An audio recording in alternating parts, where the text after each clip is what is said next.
In the bustling core of Shinjuku, Tokyo, where neon lights clashed with ancient traditions, a tranquil martial arts refuge stood on the edge of chaos.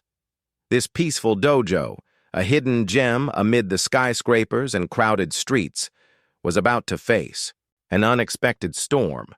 What started as a flashy livestream stunt quickly escalated into a high-stakes confrontation when a cocky street fighter named Kazu, backed by his eager camera crew, barged into the legendary Norris Dojo. Chuck Norris and Bruce Lee weren't just any retired instructors.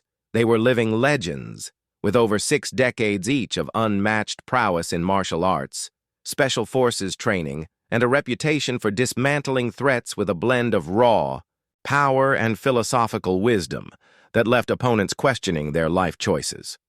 When Kazu's rowdy group kicked in the doors and hurled a bold public challenge, they had no inkling they were poking at masters whose mere presence could disarm, egos sharper than katana blades. The sensei's composed nod of acceptance sparked a sequence of events so meticulously executed it sent shockwaves through the global martial arts community, redefining what it meant to fight with honor. What was meant to be a quick, viral humiliation morphed into a profound evolution of legacy, enlightenment, and self-reflection. By the time the sun dipped below the horizon, the Tokyo Dojo, and everyone touched by the day's drama, would emerge forever altered, carrying the weight of Chuck Norris and Bruce Lee's timeless final lesson. Before we circle back to the full tale, drop a comment on where you're tuning in from today. And if this story grabs you by the collar and won't let go, smash that subscribe button. I've got an even more mind-blowing one lined up for tomorrow that'll keep you on the edge of your seat. The early morning sun gently filtered through the delicate rice paper windows, painting intricate geometric shadows across the impeccably polished wooden floors of the Norris Dojo. 20 dedicated students knelt in flawless, symmetrical rows, their eyes softly closed, breaths rising and falling in perfect harmony during their morning meditation ritual. At the forefront of the room, 2 iconic figures sat cross-legged on humble cushions. Chuck Norris, his once dark hair now threaded with silver, his face a roadmap of battles won and wisdom earned, exuding an aura of unshakable fortitude. And Bruce Lee, his wiry, athletic build still humming with that legendary explosive energy, his sharp eyes hinting at the lightning-fast strikes that had defined an era. Their weathered hands rested lightly on their knees, spines as straight and unyielding as ancient swords forged in fire. Though the passage of years had added lines to their faces and a measured pace to their steps, there was an undeniable, formidable power in their shared stillness, a presence that filled the entire space like an invisible force field, commanding respect without a single word. Sensei Chuck Norris opened his eyes first, followed seamlessly by Bruce Lee, and with a single, subtle nod from Chuck, the students rose in unison, bowing deeply before dispersing into their practice groups. No elaborate commands were needed. The disciples had trained under these twin pillars of martial mastery for long enough to interpret the subtle cues, the silent language of discipline, focus, and mutual understanding that bound them all. From her spot near the front, Yui Takahashi, a poised 28-year-old with the grace of a lifelong practitioner, led the intermediate students through a series of fluid forms. She embodied the dojo's core philosophy, precise, efficient movements that conserved energy, paired with a deep, centered calmness that extended far beyond the training mat into everyday life. Her black belt, slightly worn and frayed at the edges from countless hours of relentless practice, wasn't a badge of final achievement, but a humble reminder of the journey's endless nature. As the senseis often reminded their pupils in their distinctive complementary styles, Chuck with his grounded practical insights and Bruce with his intense philosophical fire, the belt merely indicated how long one had been walking the path, not how far one had truly traveled or the depths yet to explore. Tucked away in a quiet corner, the old man known as Sato observed the session unfold. his gnarled, calloused hands wrapped around a steaming cup of green tea. Though his days of active training were mostly behind him due to the toll of age, his presence was as integral to the dojo as the sturdy wooden beams supporting the roof or the faded inspirational scrolls adorning the walls with ancient proverbs. He had been there from the very beginning 2 decades ago when Chuck Norris and Bruce Lee had first arrived in Tokyo, seeking a quieter existence away from the relentless spotlight of Hollywood fame, international tournaments, and the myths that had grown around their names like vines on an ancient tree. "Breathe through the movement," Yui instructed a young student who was struggling to maintain his stance, his legs wobbling slightly under the strain. "True power doesn't come from bulging muscles or brute force. It rises from your center, from that inner core where balance and intention meet." Chuck and Bruce moved silently between the groups like shadows, their footsteps barely audible on the mats. Chuck would occasionally adjust an elbow with a light touch, while Bruce might correct a foot position with a swift, precise nudge, each correction conveying volumes of knowledge without the need for lengthy explanations. The students responded, instinctively, their bodies aligning and refining under the guidance of these masters as if the sensei's mere proximity unlocked hidden potentials. This was the rhythm of mornings at the Lee Norris Dojo. A symphony of quiet dedication, the soft whoosh of controlled breaths syncing like a heartbeat, the occasional muffled thud of a body executing a perfect fall and roll. It was more than a training hall. It was a sanctuary of unwavering discipline in the midst of Tokyo's whirlwind chaos, a preserved droplet of timeless amber amidst the relentless march of modern life, where smartphones buzzed outside and subways rumbled below. But inside, only the pursuit of mastery mattered. That fragile peace shattered abruptly at precisely 10:17 a.m. The heavy front doors crashed open with a resounding crack that echoed like a thunderclap, freezing every student in mid-motion, their forms suspended in stunned silence. A wave of bass-heavy electronic music flooded the sacred space, clashing violently with the dojo's serene atmosphere as a cluster of intruders barged in uninvited. Cameras and phones were extended like aggressive weapons, capturing every angle of the intrusion. "Yo, yo, yo, what's up, nation? It's your boy Kazu here, and we're going live from another dusty dinosaur dojo that's probably never seen a real punch." The leader of the pack, a muscular young man in his late 20s, covered in bold tattoos and clad in tight compression gear emblazoned with his own stylized logo, strode forward with swagger. His dyed blonde hair was shaved sharp on the sides, and diamond studs glinted menacingly in both ears under the dojo's soft lighting. "Today, we're putting these ancient rituals to the test. Do they hold up against raw, street-level fighting? Or is it all just pretty dances for the gram?" 5 accomplices followed closely behind him, each wielding a mix of smartphones, professional cameras, or boom mics, their equipment humming and beeping as they fanned out. One lugged a portable speaker that continued blasting the discordant electronic beats, turning the once tranquil space into a makeshift rave. The students remained frozen in place, their faces a mix of confusion and indignation, unsure how to react to this blatant violation of their haven. Some of the younger disciples recognized Kazu instantly.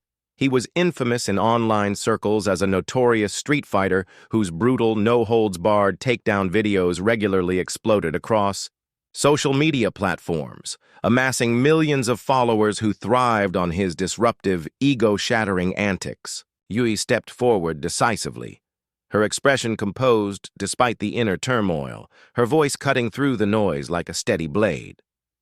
"Excuse me. This is a private dojo, and we're in the middle of a training session. You'll need to leave immediately." Kazu flashed a predatory grin directly at the nearest camera, his eyes gleaming with showmanship. "You hear that, nation? We're interrupting training. Oh no!" He threw up exaggerated air quotes and rolled his eyes dramatically for maximum effect, drawing snickers from his crew. Take a good look around, everyone. See these folks bowing like it's the Stone Age and doing their little synchronized dances? He launched into a mocking imitation of a traditional kata, flailing his arms wildly and adding silly sound effects, which elicited more laughter from his entourage. At the front of the room, Chuck Norris and Bruce Lee had not so much as flinched. They watched the spectacle unfold with unreadable expressions, their combined presence like a calm eye in the storm, as Kazu continued to strut across the floor, deliberately dragging his dirty street shoes over the polished wood, leaving scuffs that felt like deliberate insults to the space's sanctity. "So here's the deal for today's epic challenge," Kazu announced theatrically, turning to play directly to his live stream audience, his voice amplified by the mic clipped to his shirt. "I'm throwing down the gauntlet to this entire dojo. Send out your best fighter, your toughest so-called master, and let's see if all this bowing, chanting, and inner peace nonsense actually translates to real combat, or if it's just smoke and mirrors." Yui held her ground, her tone firm but laced, with the respect ingrained in her training. "Please, we don't participate in public spectacles or ego-driven fights. If you're genuinely interested in learning our ways, we can discuss enrollment after class." Kazu let out a booming laugh that echoed off the walls. "Learn what? How to punch invisible ghosts and make funny grunting sounds?" He shadow-boxed mockingly toward one of the younger students, who instinctively stepped back with wide eyes, nerves evident. "The future is now, lady. This old stuff is holding these kids back, wasting their time on ancient garbage that won't save them in a real scrap." Yui's composure cracked just a fraction, her hands tightening at her sides as she fought to maintain the dojo's principles of non-confrontation. "Our traditions carry deep meaning and purpose. They're not entertainment for your viewers or a way to boost your ego." "Exactly why they don't work," Kazu retorted, spinning to address his streaming audience head-on. "See, Nation, they always duck behind tradition and discipline because deep down they know they'd get absolutely destroyed in a genuine fight. No rules, no mats, just reality." His crew erupted in laughter again, their cameras panning slowly across the silent students, capturing every nuance of shock, simmering anger, and uncertainty on their faces. One of Kazu's team members, a young woman handling a high-end camera, zoomed in tight on the expressions, whispering excitedly to her colleague, "This is pure gold. We're going viral for sure." Old man Sato set down his teacup with a deliberate, soft clink that somehow managed to cut through the cacophony like a knife through silk.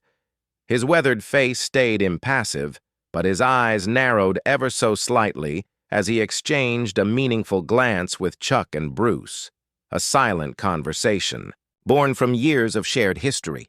Kazu caught sight of the elder in the corner and grinned wider, sensing fresh material. "Wait, is that your master over there? The old guy chilling with tea?"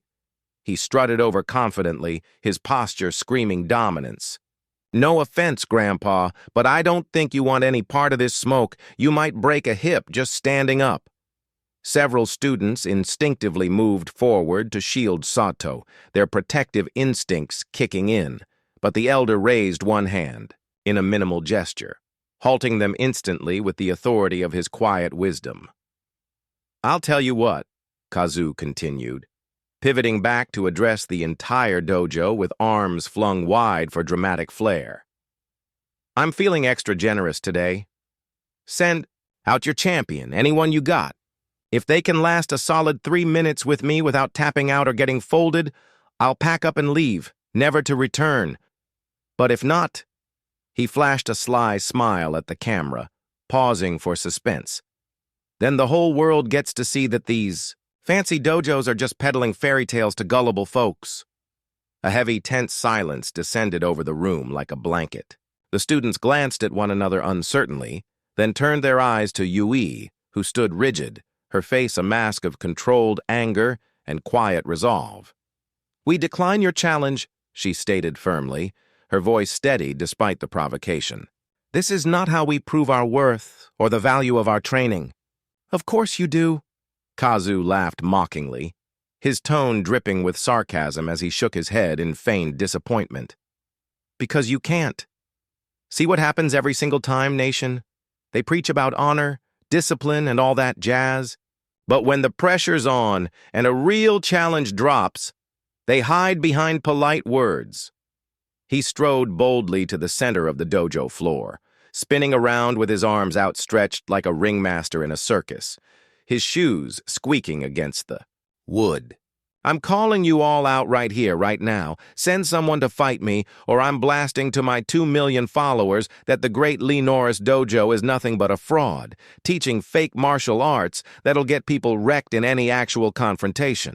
Yui took a determined step forward, her patience clearly frayed to its limit, ready to respond more forcefully. But before she could utter a word, a calm, resonant voice cut through the thick tension like distant thunder rolling over mountains. Yui? The single word was soft yet utterly commanding, carrying the weight of authority that only true masters could wield. Every head in the room turned toward Chuck Norris and Bruce Lee, who had risen silently to their feet in perfect sync.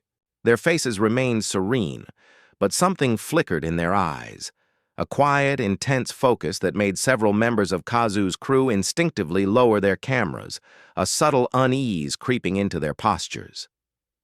"Senseis?" Yui asked, her voice tinged with uncertainty, glancing between the two legends. Chuck walked forward with unhurried steps, Bruce matching his pace seamlessly, the students parting before them like water flowing around immovable rocks. They stopped a few feet from Kazu, studying him with a calm, appraising gaze that made the younger man shift his weight uncomfortably, despite his bravado. "Who's this now?" Kazu asked his crew, the first genuine note of uncertainty slipping into his cocky tone. One of his team members leaned in and whispered urgently, and Kazu's eyes widened slightly in recognition before his trademark smirk snapped back into place. "Oh, the dynamic duo themselves, Sensei Norris and Sensei Lee, the men behind the myths." He performed an exaggerated mocking bow, complete with flourished hand gestures. "Honored, I'm sure. Legends from the silver screen." Chuck and Bruce said nothing at first, simply observing Kazu with the patient, unflinching gaze of men who had weathered countless storms, both literal and metaphorical. "So, what's it gonna be, old-timers?" Kazu pressed, regaining his rhythm, as he bounced on his toes. "You accepting my challenge, or are you gonna hide behind all this fancy tradition talk like everyone else?" The silence stretched out, thick and palpable, as the sensei's eyes moved from Kazu to the intruding cameras, then to their own students. They saw the mix of emotions there, the uncertainty clouding young faces, the wounded pride in the eyes of the veterans, the underlying fear that perhaps their disciplined training might indeed falter against this brash, modern world's version of combat. Finally, Bruce turned to Yui with a gentle but firm directive. "Continue the class as planned." Her eyes widened in surprise. "But Sensei's—" "Continue the class," Chuck repeated softly, his voice like gravel underfoot. Then, turning back to Kazu with that same unyielding calm, Bruce added, "You will return at sunset, and you will come alone without your circus." Kazu's eyebrows shot up in genuine astonishment before he recovered with a forced, booming laugh. "Oh man. You hear that, nation? The legends need the whole day to prep, maybe to dust off those old moves. But hey, I'm feeling generous. Sunset it is. Mark your calendars." He gestured sharply to his crew. "Pack it up, team. We'll be back and we'll show the world what happens when dusty tradition crashes headfirst into cold, hard reality." As Kazu and his entourage backed toward the door, still filming every step, he pointed a finger directly at Chuck and Bruce, his voice laced with mock concern. "Sunset, Gramps Duo. Hope your health insurance is up to date. And maybe stretch those joints a bit." The doors slammed shut behind them with a finality that rattled the scrolls on the walls. The sudden return to silence was almost as jarring as the invasion itself had been.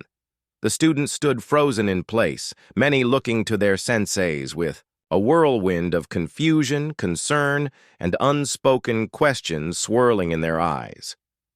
Old Man Soto rose slowly from his corner seat, his joints creaking faintly as he walked over to stand beside Chuck and Bruce.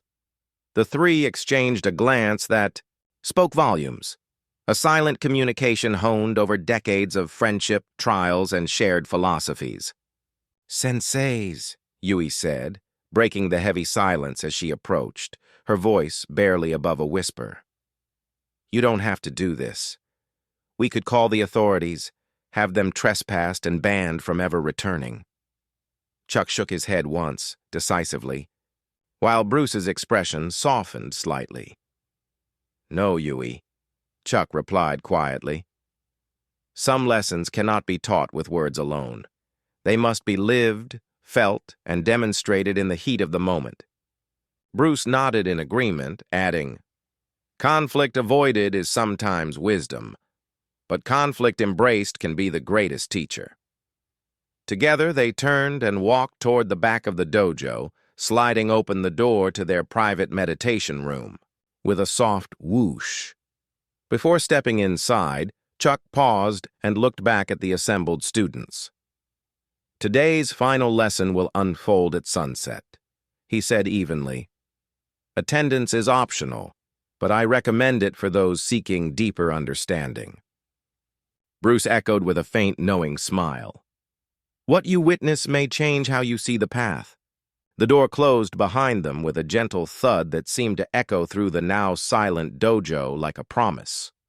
The students exchanged uncertain glances, whispers breaking out in small clusters as they processed the morning's events. In the corner, Old Man Soto picked up his teacup once more, a subtle, enigmatic smile playing at the corners of his mouth as he took a sip of the now cold liquid, savoring it as if it were the finest brew. "Should we be worried?" Yui asked quietly, coming to stand beside the elder, her brow furrowed with genuine concern. Soto set down his cup thoughtfully. "Not for the senseis," he replied, his voice creaking with the weight of age and experience. "For the boy with the cameras, perhaps. Arrogance is a heavy burden, and today it may finally crack under its own weight." Outside the dojo walls, the sun continued its steady arc across the Tokyo sky, inching inexorably toward the horizon and the profound lesson that awaited when it finally touched it. The afternoon hours at the dojo passed in an uneasy, charged silence that hung over everything like the humid air before a summer storm. The regular schedule plodded on. Forms were meticulously practiced, techniques honed with laser focus, and philosophical discussions delved into the deeper meanings of discipline. But an undercurrent of tension permeated every activity, making even the simplest katas feel weighted with anticipation. Chuck and Bruce remained secluded in their meditation room for most of the time, emerging only once to quietly observe the advanced class, their presence offering a brief anchor of calm before they retreated again to prepare in their own inscrutable ways. Yui struggled to keep her mind anchored as she led the final session of the day, her thoughts racing through a maze of possibilities and what-ifs. In the 7 years she had studied under these two extraordinary senseis, she had witnessed their teachings in countless forms, Chuck's emphasis on practical, unbreakable resilience and Bruce's focus on explosive speed and mental acuity, but never once had she seen them engage in actual, no-holds-barred combat. Their philosophy centered on control, inner harmony, and the art of avoiding unnecessary conflict whenever possible. Now, they had willingly stepped into a public challenge against a man half their age, a notorious street fighter renowned for his brutal efficiency, lack of rules, and willingness to inflict real harm for the sake of content. "You're distracted, Yui," Old Man Soto observed astutely, as the last of the students filed out, each bowing respectfully at the threshold before departing. His eyes twinkled with a mix of amusement and understanding. "Aren't you concerned as well?" Yui asked, kneeling down to wipe the training mats with a cloth, her movements methodical but her mind elsewhere. Kazu is dangerous. He's put people in hospitals with his so-called demonstrations. And the senseis, they're not as young as they once were. Soto chuckled softly, the sound like dry leaves rustling in the wind as amusement crinkled the deep lines around his eyes. Age is but a number, my dear, and respected masters like them, their wisdom runs deeper than any well. Its true depth isn't known until you drop a stone and listen for the echo. Yui paused, trying to unpack the cryptic statement. But before she could respond, the dojo's main doors slid open with a creak. 3 students who had left earlier for a break returned, their faces tight with urgency and a hint of alarm.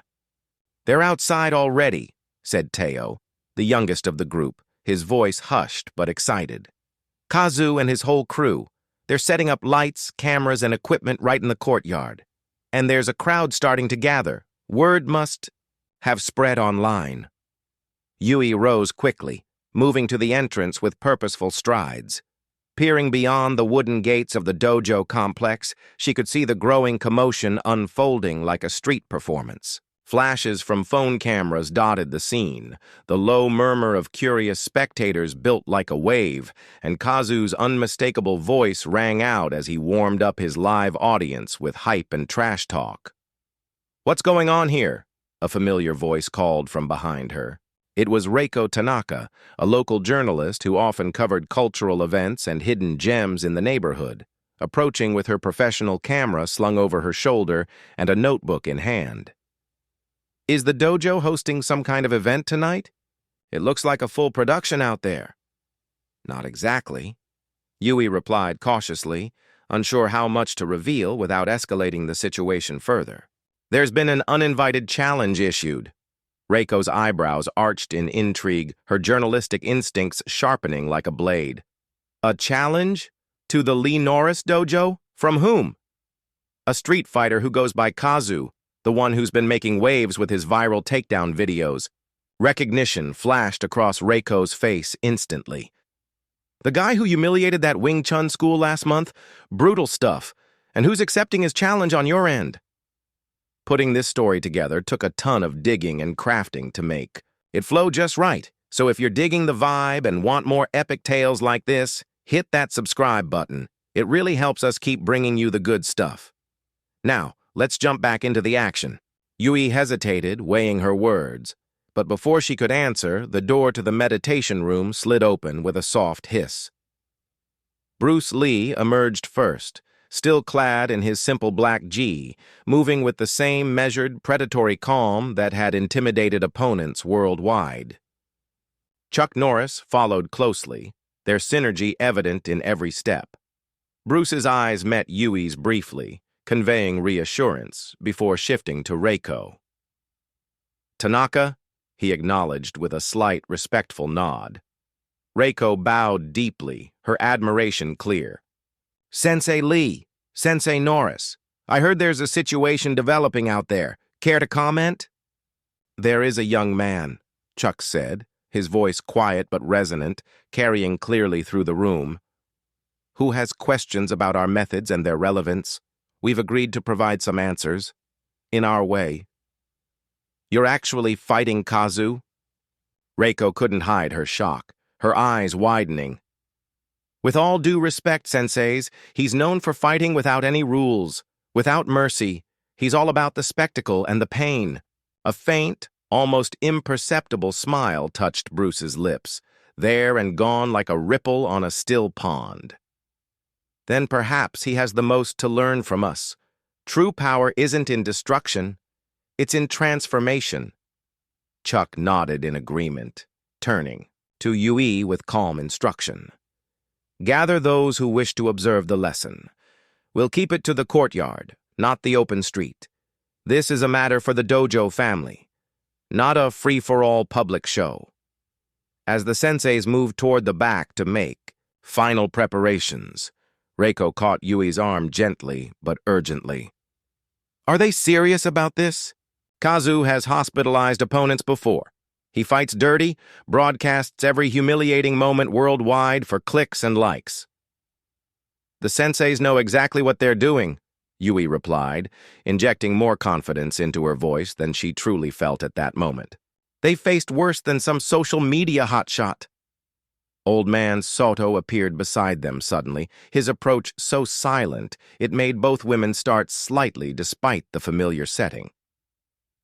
The crane may stand motionless in the reeds for hours on end, he said cryptically, his voice carrying the weight of old parables. But when it strikes, the fish never sees it coming. It's over in an instant of perfect precision. As the sun began its final descent toward the horizon, bathing Tokyo's towering skyline in vibrant hues of orange, gold, and deepening purple, the atmosphere around the dojo underwent a dramatic transformation. The once peaceful training ground had become an impromptu stage, with Kazu acting as the self-appointed ringmaster of his own chaotic circus. He had returned with an even larger crew than before, double the numbers, armed with professional lighting, rigs, multiple high-definition cameras on tripods, and even a makeshift announcer's table where two of his friends sat providing hype commentary for the live stream, building suspense like sportscasters at a major event. His followers had swollen the crowd on the street beyond the dojo gates, a mix of curious locals, online fans who had caught wind via social alerts, and passers-by drawn in by the unusual setup. Phones were raised high, capturing every moment, while murmurs of excitement rippled through the gathering. "What's up, Fight Nation?" Kazu's voice boomed through a powerful portable speaker system, cutting through the evening air like a challenge itself. He paced the perimeter of the courtyard, which his team had hastily cleared of its usual serene elements, potted bonsai plants, meditation stones, and raked gravel patterns, now pushed aside to make room for their intrusion. In their place, they had erected a rough circle using thick ropes and portable stanchions, creating an improvised ring that looked jarringly out of place against the dojo's elegant, traditional architecture, like a graffiti tag on an ancient temple wall. Kazu himself had changed into his fight gear, sleek compression shorts and a branded rash guard that hugged his muscular physique, putting it on full display for the cameras and crowd. He flexed subtly as he spoke, knowing every angle was being captured. "For those just joining the stream, we issued a straight-up challenge to this dinosaur dojo earlier today," he continued, playing masterfully to both the physical spectators and his virtual audience tuning in from around the world. "They claim to teach real martial arts, but come on. We all know these traditional spots are just selling feel-good fantasies to kids, tourists, and dreamers who wouldn't last 5 seconds in a street brawl." From inside the dojo, Yui watched through a partially open window, her jaw clenched tight with a mix of anger and apprehension. Behind her, nearly all the students had returned, despite the optional nature of the event, forming a silent, attentive gallery along the walls. Some of the younger ones fidgeted nervously, their faces pale. Others burned with quiet anger. All of them watched with intense focus, the air thick with unspoken loyalty to their senseis. The old senseis here, the legendary Chuck Norris and Bruce Lee themselves, actually accepted our challenge, Kazu was saying outside, gesturing dramatically toward the dojo entrance with a flourish. "But I'm betting they're having second thoughts. Right about now, probably in there rubbing Tiger Balm on their arthritis and regretting the day they said yes." Laughter rippled through his crew, though some of the spectators outside the gates shifted uncomfortably, sensing the line between banter and disrespect had been crossed. At the makeshift announcer's table, Kazu's friends were speculating loudly, their voices amplified for the stream. "Odds are the geezers send out one of their youngest black belts to take the heat," one said with a smirk. "No way they're stepping in themselves at their age." "That's what these places always do," the other agreed, nodding vigorously. "They talk a big game about tradition and honor, then hide behind their students when the real pressure hits." Kazu climbed onto one of the corner posts of his improvised ring, balancing precariously as he played to the cameras like a pro wrestler. "5-minute warning, old-timers. Either come out here and face the music of reality, or we're declaring this dojo officially busted. Exposed for the relic it is. Inside, the door to the meditation room slid open once more, and Chuck and Bruce emerged, their black jizz pristine and their movements as unhurried as ever. The students automatically formed an aisle for them, bowing slightly in respect as the senseis passed through. They stopped briefly before Yui, their expressions revealing nothing but calm assurance. "Senseis," she said quietly, her voice laced with worry. "You really don't have to do this. Not for us. Not for the dojo's reputation." "It isn't for you," Chuck replied, his tone steady and reassuring. "Nor is it solely for him." He glanced toward the window, where Kazu's silhouette could be seen hyping the crowd. Some storms must be weathered head-on to clear the air and reveal the truth beneath. Bruce added softly, "And in the eye of the storm, true mastery shines." As they moved toward the main entrance, the doors suddenly burst open yet again. Kazu stood framed in the doorway, flanked by two cameramen, the fading sunlight casting long shadows that silhouetted his confident, aggressive posture. "Time's up, old-timers. If you're too scared to come out, we're bringing the party inside. Let's make this viral right here in your precious sanctuary." The dojo fell into a profound silence, every student tensing at this final, egregious violation of their sacred space. Even Kazu's crew seemed to sense they had pushed too far, their cameras wavering slightly as an awkward hush fell. Kazu strode forward undeterred, his eyes scanning the assembled students before locking onto Chuck and Bruce. "So you're actually going through with it?" Respect for not running and hiding, at least. He extended his hand in a mocking handshake gesture. "Don't worry. I'll try to make it quick, and only mostly humiliating for the legends." The senseis didn't take the offered hand. They simply studied Kazu with the same quiet, penetrating assessment they had shown earlier, their combined gaze like a mirror reflecting back his own insecurities. The younger man's smile faltered under that steady scrutiny, a crack in his armor. "What's wrong? Cat got your tongues? Or are you just conserving what little energy you've got left?" Kazu taunted, recovering quickly with forced bravado. When they still didn't respond, his expression hardened, frustration bubbling up. He turned to his live stream audience, speaking directly into the nearest camera. "See this, everyone? Classic. Intimidation tactic. The silent treatment. They think it makes them look all wise and powerful, but really, they've got nothing to say because they know deep down they're outmatched in today's game." He began circling the senseis slowly, like a predator sizing up prey, while Chuck and Bruce remained perfectly still, only their eyes tracking his movements with effortless awareness. "Let's break it down," Kazu continued, his voice rising for effect. "Traditional black GIs, no competition patches or sponsor logos. I'm guessing you guys haven't actually fought anyone real in what, 20 years? 30? Maybe more?" The sensei's expressions remained impassive, unmoved by the jabs. Frustrated by the lack of reaction, his performance thrived on conflict and pushback. Kazu upped the ante, stepping closer to the nearest student, a teenage boy who had only recently earned his green belt. He flicked the belt contemptuously with a finger. "You actually charge these kids for colored rags like this, right?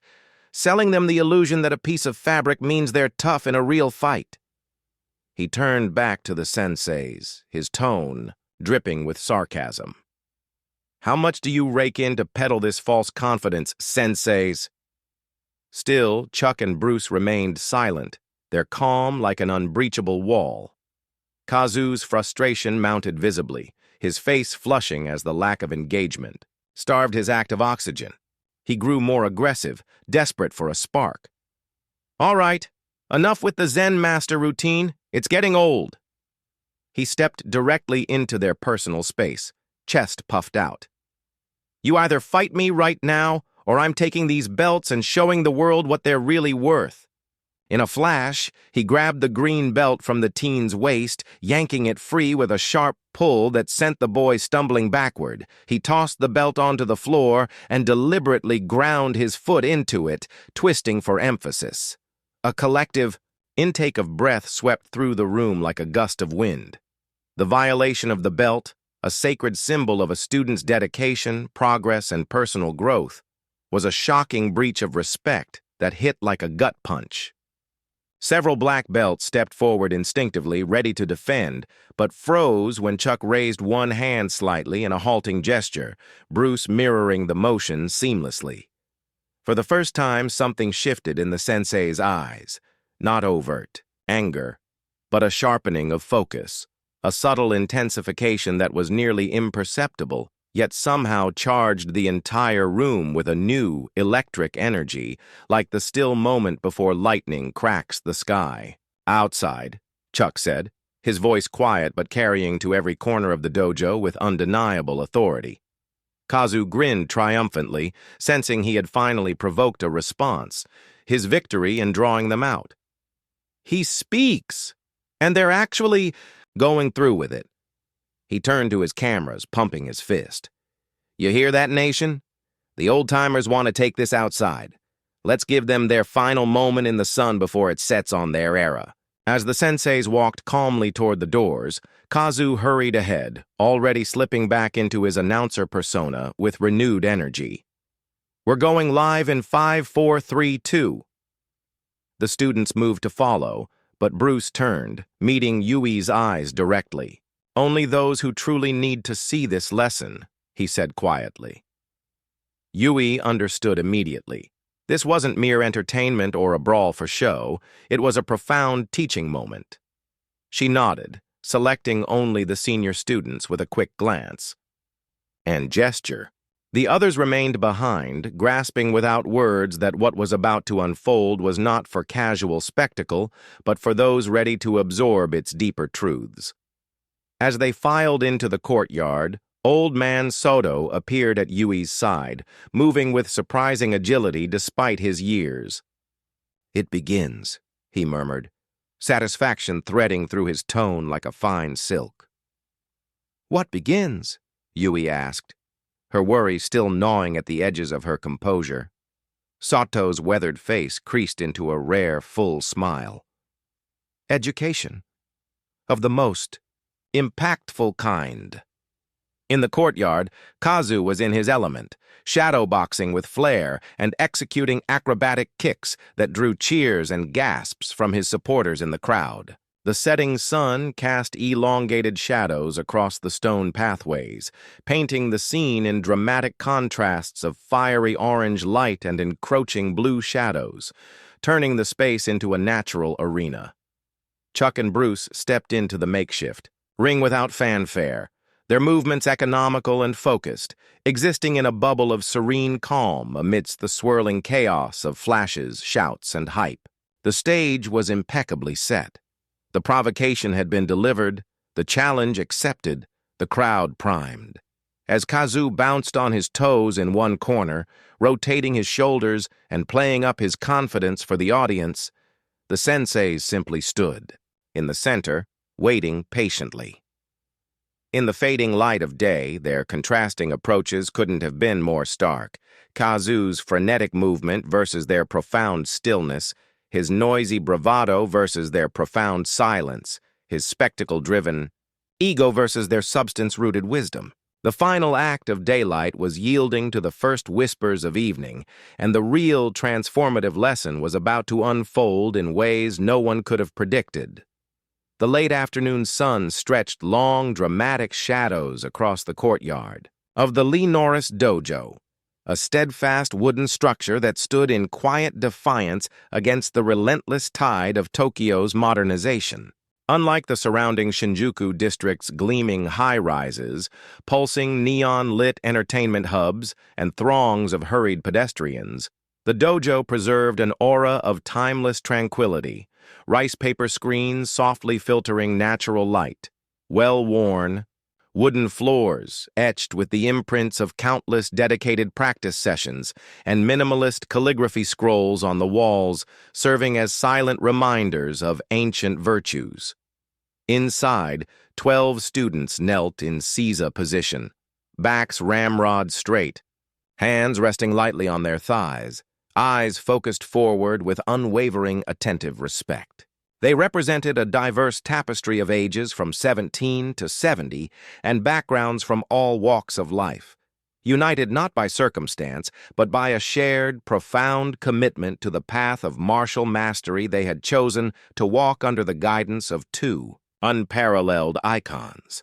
At the front of the room, Chuck Norris and Bruce Lee knelt similarly, distinguished from their disciples only by the simple black belts cinched at their waists and the quiet, innate authority they wore more comfortably than any uniform or title. Now, in their early 70s, their bodies remained remarkably fit and capable, tempered by decades of intense physical and mental training, though marked by the natural weathering that comes from lives lived fully in the arena of combat and philosophy. Chuck's face, once a staple in action films that inspired generations, had aged into a rugged map of hard-earned experience, each line a story of resilience. Bruce's features, sharp and intense as ever, reflected the explosive energy that had revolutionized martial arts worldwide. The principle of centrality, Chuck was saying, his voice calm yet projecting clearly to every corner of the dojo like a steady anchor, cannot be fully grasped through mere explanation or theory alone. It must be experienced in the body, felt in the moment. Bruce nodded subtly, adding with his characteristic intensity, "It's the core from which all power flows. Lose it, and everything crumbles." He gestured to two senior students. "Yui and David, please demonstrate for the class." The pair rose fluidly from Seiza, their movements a testament to years of discipline. Yui, a woman in her 30s with the poised elegance of a lifelong practitioner who had internalized the art's grace, and David, a former military man whose disciplined bearing complemented his brown belt rank, positioned themselves at the center of the training space. They stood facing each other, awaiting further direction with patient focus. "Yui will attack with a Jodentsuki, a high punch," Chuck directed. "David will respond using the centrality principle we've been exploring this week. Both of you. Full speed, full intention, no holding back." Bruce leaned in slightly, his eyes sharp. "Remember, it's not about force against force. It's about harmony with it." The students watched attentively as Yui and David bowed to each other with mutual respect. Without warning, Yui launched a textbook-perfect strike, her fist powering forward with precision and intent directly toward David's face.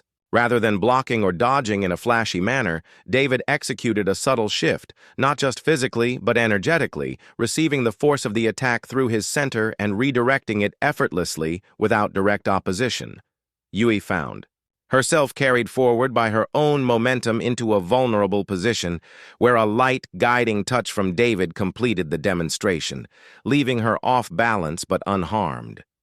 "Again," Chuck instructed. "This time, David, verbalize your internal awareness as you move through it." They reset their stances. Yui attacked with equal commitment and ferocity. As David responded seamlessly, he narrated his process aloud. "Receiving not at the point of contact, but through my core, connecting to her energy, continuing it rather than opposing, allowing the natural completion without resistance." "Thank you both," Bruce acknowledged as they returned to their places, bowing once more.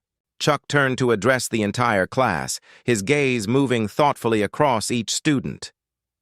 "The distinction between technique and principle is crucial to internalize. Techniques are specific tools, situational and finite, like hammers for particular nails. Principles, however, are universal, adaptable, and inexhaustible. They're the forge that shapes all tools." Bruce built on this, his voice carrying a passionate edge. Most conflicts in life arise because we meet force with force, perception with rigid perception, belief with clashing belief. But true harmony emerges when we learn to receive without knee-jerk resistance and redirect without unnecessary opposition. This holds not only in physical encounters on the mat, but in all of life's challenges, relationships, adversities, even inner doubts. This philosophical layering was typical of the sensei's teaching style, never isolating martial techniques from their broader, real-world applications, never reducing the practice to mere physical exercise divorced from lived wisdom and personal growth. As Chuck prepared to elaborate further on a related concept, the quiet, focused atmosphere was suddenly disrupted by the distinctive, jarring sound of the dojo's outer gate being thrown open with unnecessary aggressive force. Voices carried. In from the courtyard, young, male, speaking rapid Japanese interspersed with English slang, the tone confrontational and laced with mockery rather than the respect one might expect at such a place. The students' attention shifted involuntarily, some turning toward the entrance with expressions of mild concern or annoyance. The senseis, however, remained utterly composed, Bruce raising a hand to indicate that the class should maintain their seated positions and focus. "It appears we have unexpected visitors," Chuck observed calmly, his tone neutral as if commenting on the weather. "Yui, please go see who has arrived and handle it accordingly," Bruce added with a nod. Yui rose and moved toward the entrance with unhurried grace, sliding open the door to reveal the unfolding scene in the courtyard. What she found clearly surprised her, though her composed expression betrayed little beyond a slight raise of her eyebrows, a controlled response honed from years of training. The courtyard had been abruptly transformed into an impromptu film set, buzzing with activity. 3 young men were busy arranging professional camera equipment, adjusting lighting stands, and testing sound capture devices. Another operated a small drone that hovered overhead, its whirring blades capturing aerial shots of the dojo. At the center of it all stood a man in his late 20s, athletic and styled for maximum visual impact. Designer athletic wear that screamed branding, hair, meticulously arranged, the cultivated aesthetic of a social media influencer on a mission. He was speaking rapidly into a handheld camera, his Japanese accented but fluent and energetic, his performer's charisma on full display. "Exclusive challenge going down at one of Tokyo's oldest traditional dojos," he was saying. "Time to see if these ancient techniques can hold their own against modern MMA. Stay tuned for the takedown of the century." Yui stood tall in the doorway, taking in the chaotic scene with remarkable equanimity before addressing the group politely but firmly in Japanese. "Excuse me? This is a private dojo, and you are interrupting an ongoing class in session. Please respect the space and leave." The central figure turned toward her, the camera following his movement smoothly to capture Yui in its frame. He switched seamlessly to English, presumably for his international audience. "Perfect timing. I'm Kazu, and we're here to issue a friendly challenge to Chuck Norris, Bruce Lee, and their traditional martial arts students." His tone made traditional sound quaintly outdated, like a relic from a bygone era. "Sensei Norris and Sensei Lee are currently teaching," Yui replied, her English precise, formal, and unflinching. "If you wish to observe a class or inquire about training opportunities, you are welcome to wait until the session concludes and speak with them then." "This isn't about signing up for classes," Kazu shot back with a camera-ready smile that didn't reach his eyes. "This is about testing the real deal. My viewers want to know how traditional martial arts stack up against cutting-edge fighting, systems in a practical showdown. Millions are watching right now. Think of the exposure for your dojo." By now, several curious students had moved to the doorway behind Yui, peering out at the commotion.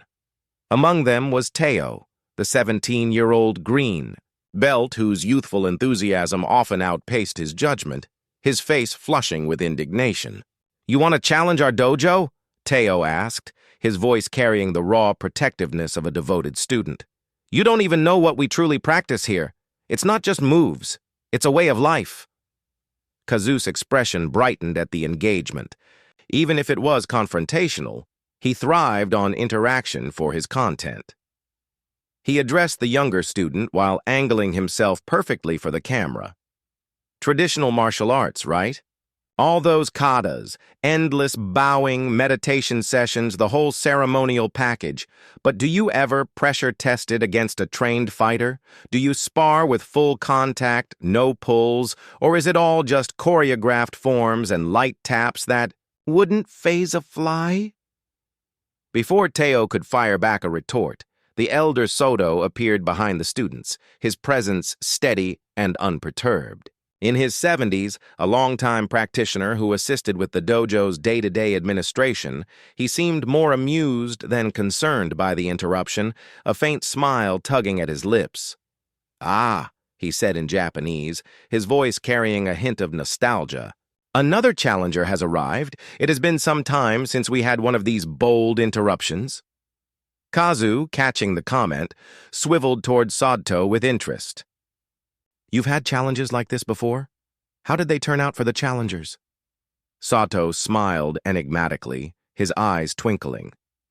"Some learned through patient instruction and dialogue, others required a more hands-on demonstration to grasp. The lessons." He switched to English, likely for the benefit of Kazu's broader audience. "You wish to meet Chuck Norris and Bruce Lee? Perhaps it can be arranged if your intentions are sincere." At that moment, the inner door slid fully open, and the senseis themselves stood framed in the entrance. Unlike their students, they showed neither surprise nor outward concern at the chaotic scene unfolding in their courtyard. Their expressions remained composed, their presence as steady and grounding as it had been during the interrupted lesson, a testament to their mastery over not just the body but the mind and spirit. The effect on Kazu was immediate and visible. Despite his carefully cultivated bravado and online persona, he couldn't entirely suppress a flicker of genuine fan recognition crossing his face. Chuck Norris and Bruce Lee were, after all, legitimate martial arts icons whose tournament records, innovative cross-training, approaches, and philosophical contributions had earned respect even from those who dismissed traditional practices as obsolete. "Chuck Norris and Bruce Lee," Kazu exclaimed, quickly snapping back into his performance mode. "An absolute honor to meet the legends in the flesh. I'm Kazu. I run the most popular mixed martial arts channel in Asia." He gestured expansively to his crew, the cameras still rolling without pause. "We're doing a special series on traditional martial arts versus modern fighting systems. Would you be willing to have one of your students demonstrate your style against me? Friendly competition, great exposure for everyone involved, win-win." The senseis regarded Kazu thoughtfully, assessing not just his words but the underlying energy and intent behind them, their gazes piercing yet non-judgmental. When Chuck finally spoke, his voice was neither defensive nor confrontational, simply matter-of-fact and grounded. "You're interrupting a class," he observed plainly. "That shows a lack of respect for our practice, our community, and the space we've built here." Kazu had the grace to look momentarily abashed, though the expression seemed somewhat calculated for camera impact, playing to his audience's expectations. "No disrespect intended at all," he said, though his earlier comments and actions suggested otherwise. "We're just trying to bridge the gap between traditional and modern martial arts, show how they compare in practical, real-world applications. It's all about evolution." "Comparison often implies opposition," Bruce replied philosophically, his tone even but laced with depth. "And opposition tends to create conflict rather than genuine understanding or growth." This thoughtful response clearly wasn't what Kazu had anticipated or hoped for. He glanced at his camera crew, recalibrating his approach on the fly. "Look, I totally get that traditional martial arts have their place. discipline, mental focus, cultural preservation, all that good stuff. But my viewers are hungry to know, how effective are they in a real confrontation? No rules, no point system, just pure, practical self-defense in the moment. Before either sensei could respond, Teo stepped forward again, his youthful indignation overriding dojo protocol. "Our training is absolutely practical," he insisted passionately. "Sensei Norris and Sensei Lee teach us principles that work in any situation, any context, not just flashy techniques for showy competitions or videos." Kazu turned to the young student, sensing a golden opportunity for engaging content. "Principles are awesome in theory, kid, but they need to be tested, under real pressure to mean anything. How about a friendly match right now? You against me, light contact just to demonstrate your traditional approach versus my MMA training background?" Teo opened his mouth to accept, fire in his eyes, but Chuck interjected calmly, his voice cutting through like a steady hand on the reins. "Teo is not prepared to represent our dojo in such a demonstration at this time. He speaks from enthusiasm and loyalty, not from full authority or readiness." "So who is authorized then?" Kazu pressed eagerly, sensing he was finally gaining traction despite the initial rebuffs. "Who here can step up and demonstrate these vaunted principles you teach?" The senseis studied the young challenger for a long, deliberate moment, their expressions revealing nothing of their internal thoughts. The students watched their teachers intently, the air thick with curiosity about how they would handle this disruptive, disrespectful intrusion that had upended their peaceful session. The age-old question of martial efficacy, which approach, which system, which philosophy truly yielded superior capacity in conflict, had once again presented itself uninvited, this time wrapped in the glossy packaging of modern media and social clout. "You misunderstand our purpose here entirely," Bruce said finally, his words measured. "We do not train to prove superiority over others or to engage in displays of dominance. We train to develop mastery over ourselves, mind, body, and spirit, in harmony." "With all due respect," Kazu countered smoothly, his media-savvy instincts kicking in. "That sounds a lot like avoiding the question. If your training is as effective as you claim, why not demonstrate it openly? Unless, of course, you're concerned about how it would look if a traditional approach didn't hold up against modern, battle-tested fighting methods." A low murmur ran through the watching students. The challenge, which had started as merely annoying, had now shifted into something more pointed and personal, questioning not just their daily practice but the very integrity of their beloved senseis. Old man Soto chuckled softly from his spot, shaking his head with wry amusement. "Young man," he said to Kazu, his tone gentle but firm, "you seek to create conflict where there need be none. This is not the path to true understanding. It's a detour into ego." "I'm not looking for needless conflict," Kazu insisted, though his entire approach and setup screamed otherwise. "I'm looking for truth, for authenticity. If traditional martial arts are genuinely effective, showing that in action would only increase respect and appreciation for them worldwide. Truth emerges from direct experience, not staged demonstrations," Chuck responded, still unruffled, his calm like a deep lake undisturbed by surface ripples. "If you truly wish to understand our approach, you are welcome to join a beginner's class, empty your preconceptions, and experience it firsthand through practice." This suggestion, as reasonable and inviting as it was, clearly disappointed Kazu. It offered neither the confrontational footage he craved nor the validation of his provocative, attention-grabbing methods. He glanced at his crew for a beat, then back at the senseis, visibly recalculating his next move. "What if I showed you what I can do first?" he suggested, shifting tactics. "A quick demonstration of modern mixed martial arts principles in action. Then maybe you'd be willing to show how your traditional approach compares side by side." Without waiting for explicit permission, he turned to Teo, the young green belt who had spoken up earlier. "May I borrow this for a sec?" he asked, reaching for the belt around Teo's waist. Before anyone could object or intervene, Kazu untied the green belt and tossed it casually to the ground in a deliberately provocative gesture that hung in the air like a challenge. In MMA, we don't need colored belts or ranks to prove our skill. We test ourselves against fully resisting opponents, no symbols required. The disrespect inherent in the action was unmistakable and profound, a slap to the face of the dojo's values. Several students stepped forward, their expressions darkening with righteous anger, but Chuck raised a hand to forestall any rash reaction, Bruce echoing the gesture.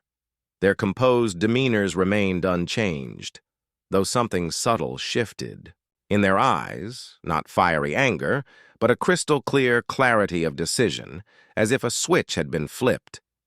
"You have taken my student's belt without permission," Bruce observed quietly, his voice carrying a weight that made the words land heavily. "That demonstrates not your fighting skill or superiority, but your character, and perhaps a misunderstanding of what respect truly means. It's just a symbol, a piece of cloth," Kazu replied dismissively, waving it off. "I'm interested in substance over empty ceremonies and traditions."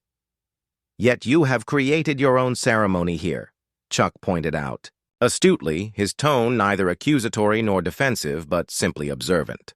"Cameras rolling, lighting rigged, scripted confrontation. It's all a ritual designed for performance and views, rather than genuine discovery or growth." This observation seemed to land more effectively than any heated indignation would have. Kazu hesitated for a moment, caught off guard as if seeing his own actions through an unexpected, revealing lens. Chuck continued, building on the point with gentle firmness. "You claim to seek truth about martial effectiveness. We respect that question, even if we question your method of asking it so disruptively." He paused, exchanging a brief glance with Bruce, who nodded imperceptibly, a decision made. "If a demonstration will satisfy your inquiry and allow my students to resume their training in peace, we are willing to provide one." A ripple of surprise ran through the watching students, their eyes widening. Their teachers, known for emphasizing principle over performative displays and harmony over conflict, were actually agreeing to the challenge. Kazu blinked, equally taken aback by the sudden acquiescence. "You personally? Both of you? I mean, that would be amazing footage, but I didn't expect the legends to step up themselves." "You have challenged our dojo," Bruce replied simply, his voice steady. "As its teachers, the responsibility to respond falls to us." Kazu recovered quickly, his media instincts taking over as excitement flooded back. "This is incredible, absolutely legendary. The iconic Chuck Norris and Bruce Lee have accepted our challenge. We'll set up right away for the showdown."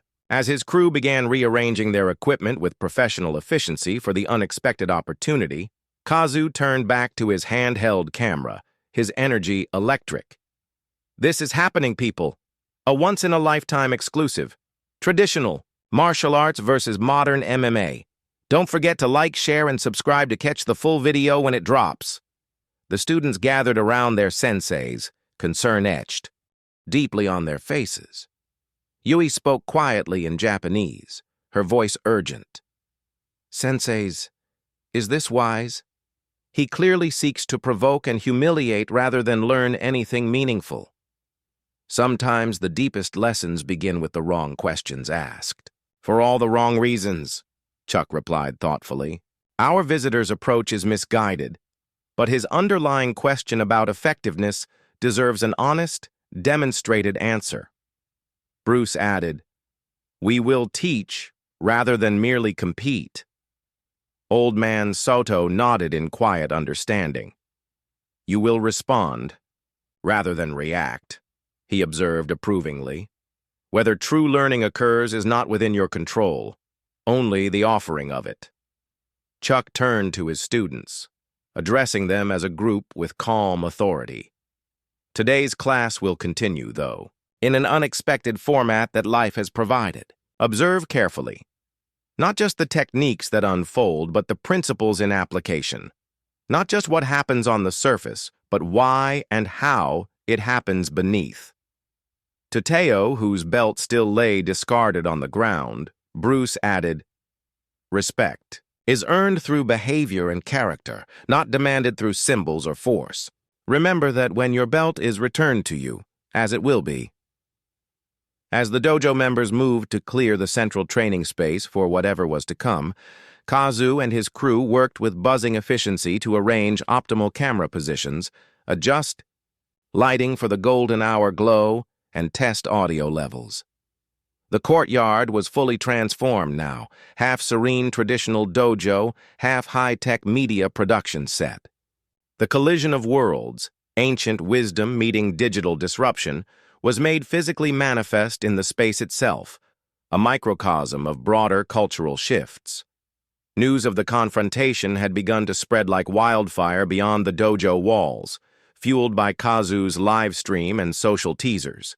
Passers-by stopped at the open gate, drawn inexorably by the cameras, lights, and growing energy. Some recognized Kazu from his viral fame. Others simply sensed that something unusual and potentially explosive was unfolding in this normally tranquil training center. Gradually, a small but growing crowd gathered at the perimeter, most watching quietly with folded arms, though a few pulled out their phones to record the scene, the challenge already propagating into secondary media channels, before the primary event had even begun. As the preparations neared completion, Kazu approached the senseis, who had been calmly observing the transformation of their sacred space without interference. The younger man had removed his designer athletic jacket, revealing a tight compression, shirt emblazoned with sponsor logos and motivational slogans. He bounced lightly on the balls of his feet, warming up his muscles while projecting an air of confident readiness.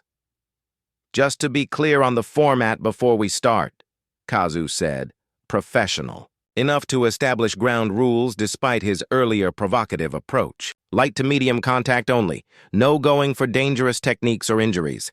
Either participant can concede or tap out at any point. Good with you guys? "The format is less important than the intention behind it," Bruce replied philosophically. "But yes, those guidelines are acceptable for this demonstration." "And just so my viewers get the full context on your backgrounds," Kazu continued, ever the content creator, "you originally trained in Tang Soo Do and Jeet Kune Do roots, right? But what exactly do you teach here? A traditional karate base? Some hybrid system blending your styles?"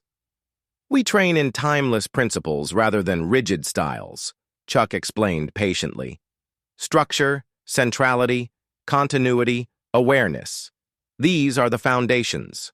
The forms and techniques we practice are merely vehicles for embodying these principles, not ends in themselves." Kazu nodded, though his expression suggested he found the answer somewhat evasive or too abstract for his taste. "Right. Principles, over specifics. But when we begin, what should my viewers expect to see from you? What fighting style will you use against my MMA approach?"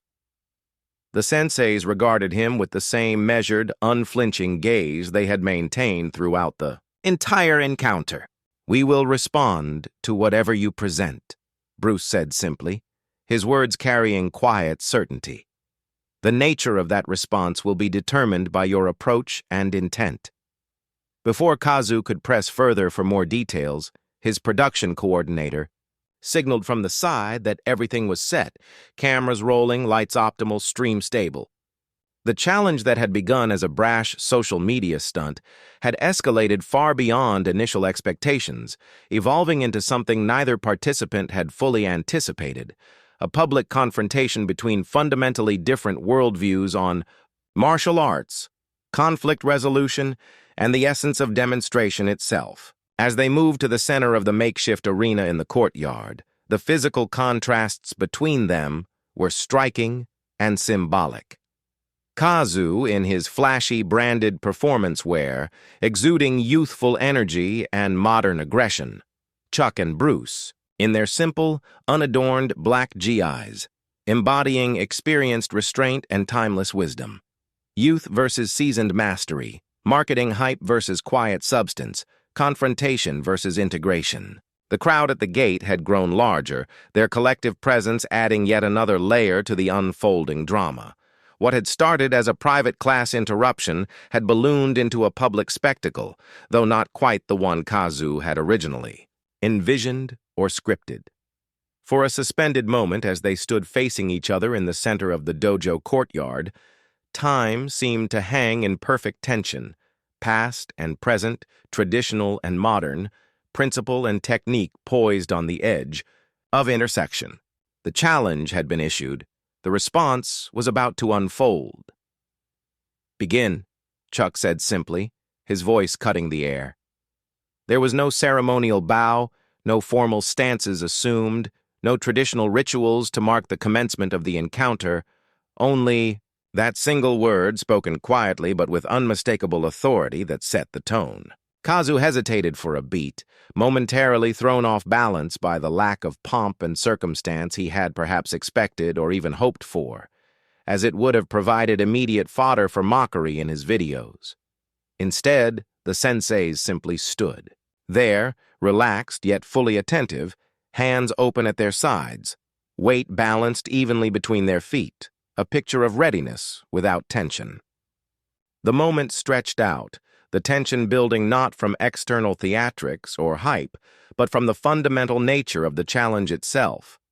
Two approaches to combat, embodied by vastly different philosophies, about to intersect in real time.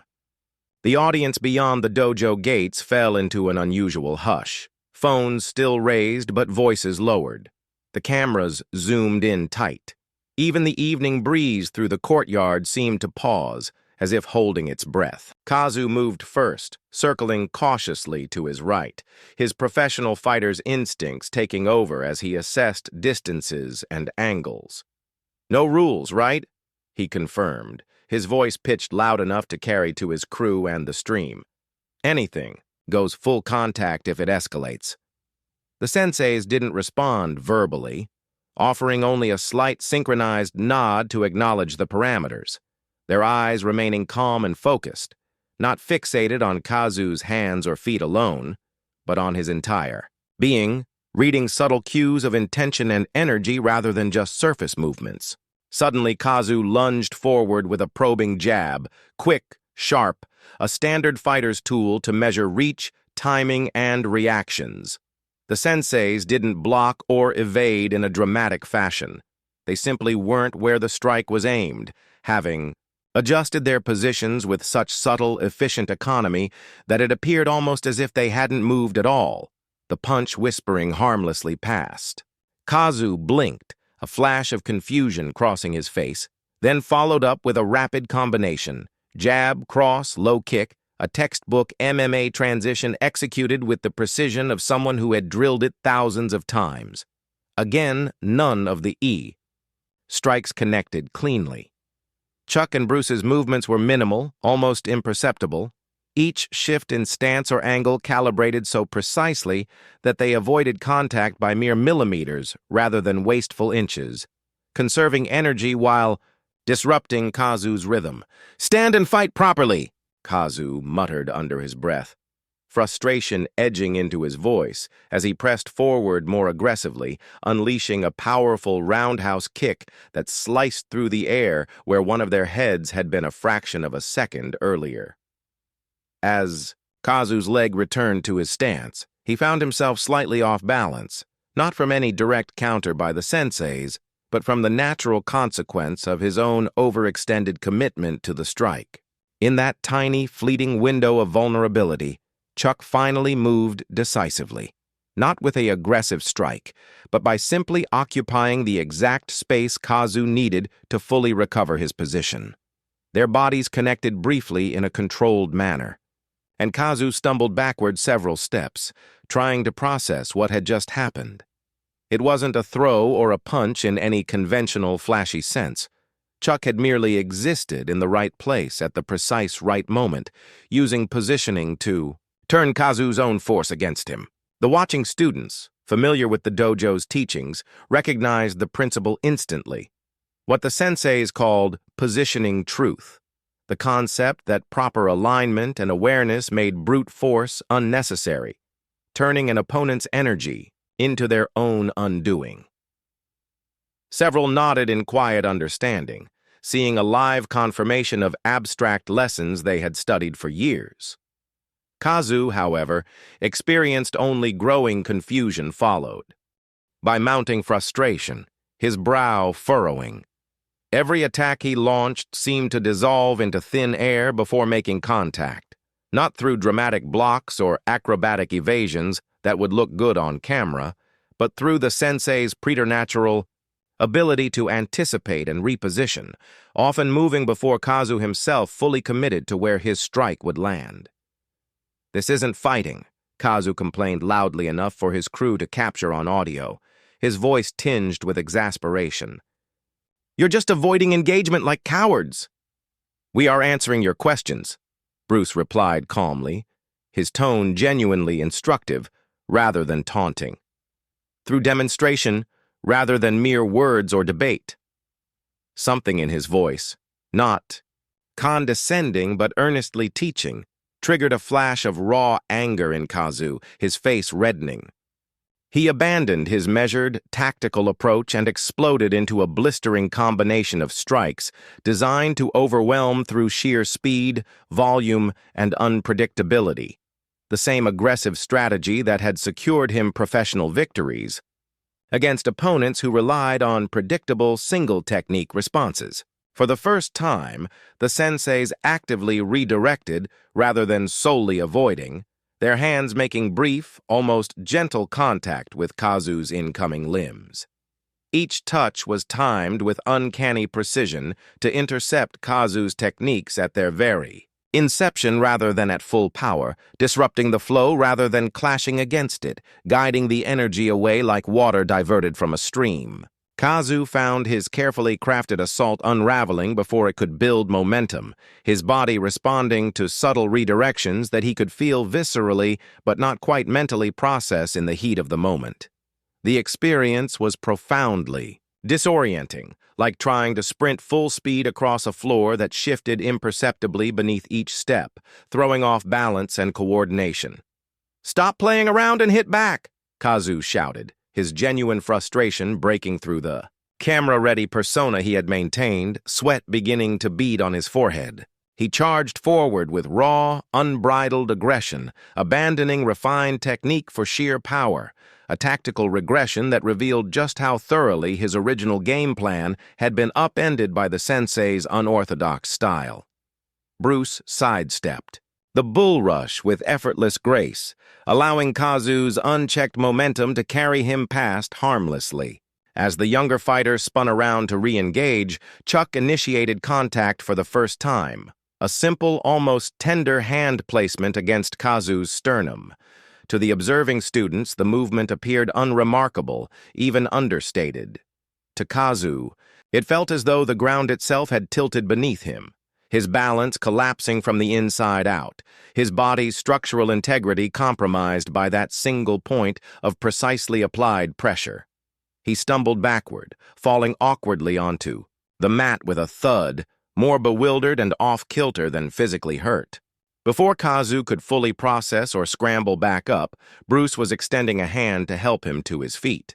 Not in mockery or superiority, but as a simple, genuine courtesy between fellow practitioners on the path. Kazu hesitated for a second, pride warring with confusion, then accepted the hand, rising to face the senseis with a new wariness in his eyes, his breathing heavier. "What the hell was that?" he demanded, rubbing his chest absent-mindedly. "Centrality," Chuck replied matter-of-factly. "When your center disconnects from your extremities and intent, balance fails, no matter how much raw strength or speed you possess." Kazu frowned deeply, processing the explanation. It sounded like the kind of mystical, abstract nonsense he regularly mocked and dismantled in his videos for laughs and views. Yet he had just physically experienced its undeniable reality, the proof in his own stumbling fall. "Let's go again," he said determinedly, resetting his stance with a shake of his head, trying to shake off the disorientation. This time, Kazu approached more methodically, attempting to isolate and understand the principles being used against him rather than barreling in blindly. He threw a measured, controlled jab, watching carefully for the sensei's response, instead of evading. As before, Bruce intercepted the strike with a subtle circular movement, connecting lightly to Kazu's arm and continuing its energy in a spiral rather than opposing it head-on. The redirection created a propagating force that Kazu felt ripple through his entire body, pulling him off balance and into a vulnerable position once more. Again, the senseis could have followed up with a decisive strike or takedown to end it. Again, they chose to simply demonstrate the principle, allowing Kazu to experience the consequence without exploiting it for humiliation. "Continuity," Bruce explained quietly, his voice steady amid Kazu's growing bewilderment. "Force diverted and flowed with, rather than bluntly opposed, requires no counterforce of your own. It uses the opponent's." Kazu reset his position, his mindset shifting incrementally. The initial frustration was giving way to a reluctant fascination with the puzzle before him, his movements becoming less about performative dominance and more about genuine inquiry. Each subsequent exchange revealed another layer of the sensei's principles: connection through awareness, centrality as the anchor, continuity as the flow, responsive adaptation over rigid plans. These were physical truths that transcended any specific technique, style, or era applicable in MMA as much as in traditional arts. The encounter continued for a full 15 minutes, evolving into a dance of attack and response, question and answer, each exchange distilling decades of combined martial understanding into a living, physical dialogue. Kazu's attacks grew more sincere and thoughtful, probing for weaknesses that weren't there. The sensei's responses escalated in clarity, demonstrating rather than dominating. The watching students observed in respectful, rapt silence, recognizing that they were witnessing not just a defense against an intruder, but a profound, impromptu teaching opportunity, the senseis expressing through real-time action the very principles they usually conveyed through patient, gradual training sessions. Finally, sensing a natural conclusion approaching like the end of a well-told story, Chuck allowed one of Kazu's strikes to connect partially, not out of error or fatigue, but as a deliberate choice to create a teaching moment. The contact provided the perfect connection point needed to demonstrate the final principle, using Kazu's own committed force as the source for a definitive counter that placed the younger fighter cleanly and decisively on the mat. This time, there was no ambiguity or confusion about what had happened. The throw was clean, controlled, and undeniable, a clear punctuation to the physical conversation that had unfolded. Kazu lay on his back for a moment, breathing hard, staring up at the darkening Tokyo sky visible above the courtyard walls. The artificial lights from his crew's setup cast harsh, unflattering shadows across his face, highlighting the profound mix of confusion, exhaustion, and dawning realization in his expression. Chuck and Bruce stood calmly nearby, perfectly centered and composed, waiting patiently for Kazu to rise on his own terms, offering neither triumphant gloating nor forced assistance, just quiet dignity. The moment hung suspended between them, all. Challenge issued and answered, questions posed and resolved, a seed of understanding beginning to take root in unexpected soil. The courtyard had fallen into a profound, almost reverent silence, the earlier hype dissolved. The ambient sounds of the Tokyo evening, distant traffic humming, pedestrian murmurs from the street, the soft chirping of hidden crickets in the garden, seemed amplified against the hush of collective astonishment that blanketed the space. Every eye, from the students to the crew to the crowd beyond, remained fixed on the center of the makeshift ring, where the outcome no one had truly anticipated now stood undeniable and transformative.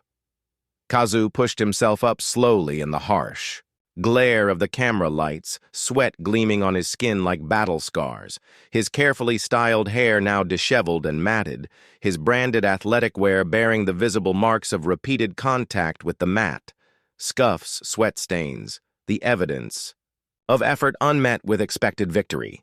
But the most remarkable change was in his expression and demeanor. The cocky, performative showmanship had been completely stripped away, replaced by a genuine humility and the first glimmers of true understanding, his eyes wider and more thoughtful. "Cut the live stream," he said quietly but firmly to his crew, his voice lacking its earlier bravado. "What? But boss, we're at peak viewers right now. This is blowing up," one protested. "End it. Now," Kazu repeated, his tone brooking no argument. Some things shouldn't be packaged and sold as cheap entertainment." After a moment's hesitation, the crew complied reluctantly, cameras lowering with clicks, lights dimming one by one, the performative veneer dissolving as equipment powered down with a series of soft whirs. The sudden reduction in artificial illumination allowed the natural evening light to reassert itself gently. The soft glow from paper lanterns strung along the dojo walls, the warm yellow spill from the building's interior windows, the first twinkling stars emerging in the velvet sky above. The crowd beyond the gates remained, their phones still raised, but their owners now watched with quiet, respectful attention rather than rowdy excitement. What had begun as a spectacle had evolved into something approaching a ceremony, a shared witnessing of something meaningful and profound, rather than merely entertaining or viral. In this gentler, more authentic light, Chuck and Bruce stood relaxed yet dignified, their black GIs barely showing a wrinkle or sign of strain despite the extended exchange. Their breathing had returned to normal. Almost immediately, their presence once again centered and calm, as if the entire encounter had been a routine training drill rather than a high-stakes challenge. Kazu approached them slowly, stopping at a respectful distance before bowing deeply, and formally, with none of the sarcasm or mockery that had colored his earlier gestures. It was a genuine sign of deference. "I owe you both a sincere apology, senseis," he said, straightening up, his voice steady but humbled. "For my disrespect, for barging in like I owned the place, for all my wrong assumptions about what you teach here." The senseis studied him for a moment before Chuck nodded once in acknowledgement. Recognizing a mistake is the first crucial step in transcending it and growing beyond it. "I came here thinking I knew everything there was to know about fighting," Kazu continued, genuine humility infusing his words as he met their eyes. "But tonight, I realized I've only been scratching the surface, studying techniques without grasping the deeper principles that make them work." "A common confusion in the modern rush," Bruce replied thoughtfully. "Techniques are finite and situational. Principles are eternal and adaptable. They underpin everything." Kazu nodded slowly, absorbing the wisdom like a sponge. "I'd like to understand more, if you're willing to teach someone like me, starting from scratch." A soft murmur ran through the watching students. This was unprecedented. The social media star who had built his entire brand on dismissing and dismantling traditional martial arts, now humbly requesting instruction from the very tradition he had mocked so publicly. The senseis didn't answer immediately. Instead, their gazes shifted past Kazu to where the green belt still lay on the ground, yanked from Teo earlier and tossed aside contemptuously as a symbol of dismissal. Following their line of sight, Kazu turned and saw it too, a pang of regret flashing across his face. Without any prompting, he walked over, bent down, and picked up the belt carefully, folding it with the respect it deserved, his hands treating it like a sacred artifact. He returned and offered it to the senseis with both hands extended, head slightly bowed. "This belongs to your student," he said earnestly. "I apologize for dishonoring it, and him." Chuck accepted the belt with a slight nod. "It is not the Belt itself that carries honor, but the person who wears it and the journey it represents. Still, recognizing its symbolism is a strong beginning on the right path. He turned and beckoned to Teo, who stepped forward nervously, his earlier indignation replaced by wide-eyed awe at the turn of events. "Teo," Chuck said, handing him the belt. "This represents your personal journey and growth. No one can take that from you unless you allow it. Guard it with your actions." The boy nodded seriously, tying the belt back around his waist with careful, deliberate precision, a small smile breaking through. Bruce turned back to Kazu. "Learning begins with emptying your cup of preconceptions. Are you prepared to set aside what you think you know and approach with an open mind?" "Yes, senseis," Kazu replied without hesitation, his voice firm with conviction. "Then the first lesson has already been given," Chuck noted, "and it did not require all this staging or spectacle to unfold." For the first time, Kazu looked genuinely embarrassed, his cheeks flushing as he glanced around at the cameras, lights, and artificial boundaries his crew had constructed in the courtyard. "I'm sorry for that, too, for turning your home into a set. We'll take it all down immediately and leave your courtyard exactly as we found it." "Appearances matter less than intentions," Bruce said gently. "But yes, restoring harmony to the space would be appropriate and appreciated." As Kazu turned to instruct his crew, who began dismantling the equipment with efficient haste, Yui stepped forward cautiously.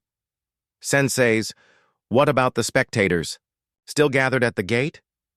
"They're lingering, waiting for more."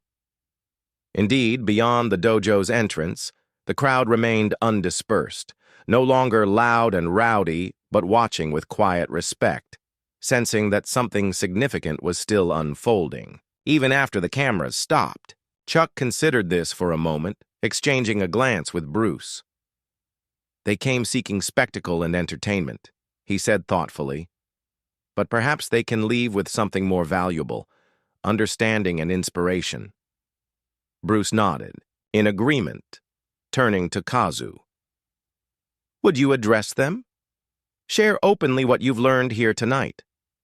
Kazu hesitated visibly, his face paling slightly as he grappled with the implications. His entire brand, his massive following, his livelihood, they were all built on the premise he had just discovered to be fundamentally flawed and shallow. To acknowledge that publicly, in front of his fans and the world, would require not just humility, but raw courage and vulnerability. Old Man Soto approached then, his weathered hand coming to rest lightly on Kazu's shoulder in a grandfatherly gesture. "The most difficult opponent one ever faces," he said softly, "is always one's own ego. Defeat it, and true freedom begins." Kazu met the old man's eyes, drawing strength from the wisdom, then straightened his shoulders with resolve and nodded. "I'll tell them everything. All of it, honestly." He walked toward the dojo gates with purposeful steps, his crew trailing. Behind uncertainly as the heavy wooden doors swung open. Phones lifted again instinctively from the crowd, but Kazu faced them directly, no cameras or filters mediating his message. Just a man speaking raw truth to an audience that had expected something very different, his voice carrying clear in the evening air. "I came here today to prove that traditional martial arts are obsolete, that they don't hold up in real fighting situations against modern methods." He paused, letting the words hang, his tone sincere. "I was completely wrong." A surprised murmur ran through the crowd, ripples of shock and curiosity. "What I experienced tonight wasn't about flashy techniques or old versus new styles. It wasn't tradition clashing with innovation in some ego battle. It was about universal principles that transcend any particular fighting system, principles of balance, awareness, connection, and flow." He gestured back toward Chuck and Bruce, who stood watching from the courtyard. "Sensei Norris and Sensei Lee didn't defeat me with superior moves or tricks. They showed me through action that I've been missing the true foundation that makes Any technique meaningful and effective. Kazu's voice strengthened as conviction took hold, his earlier uncertainty fading. I've built my name and channel on challenging and mocking traditional martial arts, claiming they don't work in real situations. But tonight, I learned that I've been mistaking the outer packaging for the inner content all along. True martial arts, regardless of the label or era, are about those core principles that apply in any context, on the street, in the ring, or in life itself. He drew a deep breath, steadying himself for the big admission. Starting right now, I'm taking down all my old takedown videos. They missed the point entirely and spread the wrong message. One of his crew members stepped forward urgently, whispering in his ear with clear concern about the business implications. Lost views, sponsorships, follower backlash. Kazu listened briefly, then shook his head firmly. No, it's the right thing to do. End of discussion. He turned back to the audience, his posture open. I came here looking for easy content and a quick win. Instead, I found something worth infinitely more, a path to actual understanding and growth. I'm going to start over, approaching martial arts with the respect and openness they deserve. He bowed deeply to the crowd, a genuine expression of his changed perspective, holding the position for a moment before straightening. Thank you all for witnessing this turning point. I hope you'll join me on a more authentic journey going forward. One based on learning, not tearing down. With that, he stepped back and closed the dojo gates decisively, shutting out the murmuring crowd and the outside world. For the first time since their chaotic arrival, the dojo grounds were closed to external viewers, the remainder of the evening's events now private rather than public spectacle. The finish was complete, not with a clear victor and a humiliated vanquished, but with mutual transformation. Not with ego-driven humiliation, but with earned humility. Not with divisions reinforced between old and new, but with the first tentative steps toward integration and unity. And in the growing darkness of the evening, illuminated now only by the dojo's simple, warm lanterns, a new path forward had been illuminated. Not just for Kazu, but for everyone who had witnessed the encounter.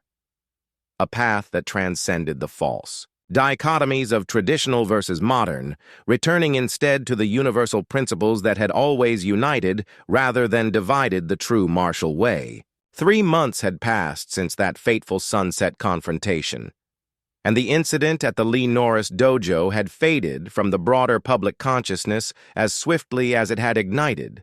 Tokyo's insatiable appetite for new sensations, controversies, and trending topics moving on relentlessly. Yet, within the interconnected circles of martial arts communities, online forums, and personal transformations, the effects continued to ripple outward in ways both subtle and profoundly impactful, changing individuals, bridging divides, and inspiring new approaches. Each morning at precisely 6:01 a.m., Kazu arrived at the dojo gates, no longer flanked by cameras, crew, or the trappings of his former persona. Instead, he wore the simple white gi of a true beginner, his belt, uncolored and plain, symbolizing his willingness to set aside previous accomplishments and rebuild his understanding from the very foundations up, with humility as his guide. Again, Chuck would say simply during sessions, his voice steady, and Kazu would repeat the fundamental movement pattern. Not a flashy technique, but a principle embodied in motion, a physical exploration of concepts that transcended any single fighting style or system.